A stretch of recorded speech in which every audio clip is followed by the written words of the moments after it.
Hola, hola, bienvenue sur ma chaîne Madrid Galaxy. Aujourd'hui, on parle de Kylian Mbappé, le nouveau numéro 10 du Real Madrid qui est appelé à commander l'équipe pour cette saison 2025-2026. Très belle saison l'année dernière de Kylian Mbappé, 44 buts, 31 buts pour être soulier d'or et Pichichi. Franchement, pour une première saison, ça le fait statistiquement et individuellement. C'est fort, 44 buts, c'est aussi son record avec le Paris Saint-Germain. Très bonne première saison, on attend bien entendu beaucoup plus, puisqu'on a vu que l'année dernière, il y a eu quand même pas mal de ratés devant le but. Il a raté aussi des pénaltys. Au niveau des passes D, c'est pas encore ça, il est bien en dessous de sa moyenne normale, mais bon, ça laisse place à de la progression de la part de ce nouveau numéro 10 du Real Madrid, qui a laissé Luka Modric, la légende Luka Modric, mi amor, qui a laissé ce numéro 10, et on pensait peut-être même que ça allait être Arda Güler qui allait récupérer ce numéro. Non. Comme en équipe de France, c'est Kylian Mbappé qui prend ce numéro 10, et c'est lourd de sens au Real Madrid. C'est franchement que des grands joueurs normalement qui les ont portés. Donc franchement, on sent que Florentino et Xabi Alonso déposent toute leur confiance en Kylian Mbappé.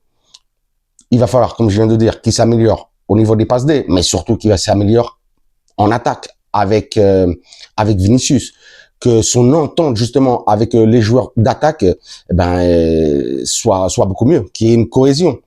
On verra ce que nous propose Xabi Alonso, s'il continue à mettre Vini sur ce côté gauche, s'il joue avec 2, s'il joue avec 3 en attaque. Ça, on verra contre Osasuna lors du premier match, puisque on sait pas. On a vu un petit peu différentes tactiques pendant ce mondial des clubs, mais bon, je voulais faire justement ça, voilà, cette vidéo, puisque avec ce numéro 10, ça veut dire beaucoup de choses qu'il l'ait donné à Mbappé. On sait aussi que à partir de cette saison, il y aura plus de débat au niveau de qui tire les pénaltys, ça sera Kylian Mbappé. Ça aussi, c'est lourd de sens, ça veut dire beaucoup de choses. On sent que Xabi Alonso et le président Florentino lui donnent les clés, justement, qu'il soit vraiment aux commandes de cette équipe, qu'il n'y ait plus de débat entre Bellingham, Vini, qui est la star. Non, la star maintenant, c'est Mbappé. D'ailleurs, Mbappé qui n'a que 26 ans. On le rappelle, on entend souvent parler, oui, Mbappé. Non, Mbappé, il a que 26 ans.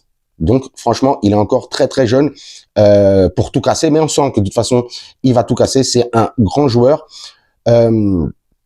Donc, comme je disais, oui, justement, sur son entente avec Vinicius, c'est ça qu'on a envie de voir. Parce que c'est vraiment deux très, très, très grands joueurs. On n'a pas envie qu'ils se marchent sur les pieds. Non, on veut que Xabi Alonso, vraiment, trouve la solution pour que les deux soient vraiment très à l'aise sur le terrain. À titre de comparaison, justement, tout à l'heure, là, je vous disais 44 buts, 31 buts en tant que Pichichi et soulier d'or. Je regardais un petit peu les statistiques et je regardais que Karim Benzema, lors de la saison 2021-2022, quand il a été Ballon d'Or, c'est 44 buts, lui aussi. Donc, franchement, on regarde... je dis à titre de comparaison, je sais que c'est pas la même chose. Benzema a gagné la Champions cette année-là, la Liga, la Super Coupe d'Espagne. Il y a eu des titres à la clé. L'année dernière, on n'a eu que 2 titres et des titres moindres, on va dire. Mais à titre comparatif, voilà quoi. C'est quand même 44 buts. Au total, c'était pour Karim Benzema, 44 buts cette saison pour Kylian Mbappé, 31 buts pour Kylian Mbappé. 31 buts pour Kylian Mbappé. Pour être Pichichi, c'était 27 pour Karim Benzema. Donc franchement, j'ai l'impression que si les autres joueurs, si le collectif fonctionne, si justement il y a une bonne entente avec Vini en attaque, en attendant sûrement le retour de Bellingham, mais s'il y a une bonne entente avec Vini, on sent que franchement ces stats, elles vont exploser. Mais déjà, c'est des stats déjà explosives, juste pour une première saison, mais là on sent que il va tout casser. Donc justement, vous me dites vous si vous avez cette confiance que justement dépose Florentino Pérez et Xabi Alonso en Kylian Mbappé. Si vous vous êtes comme eux ou vous êtes comme moi justement, que vous avez vraiment cette grosse confiance en Kylian Mbappé pour cette saison, pour être le leader de ce Real Madrid et remporter bien entendu des titres, que ce soit la Liga mais surtout la 16e Champions League. Voilà. Je regarde si j'ai oublié quelque chose.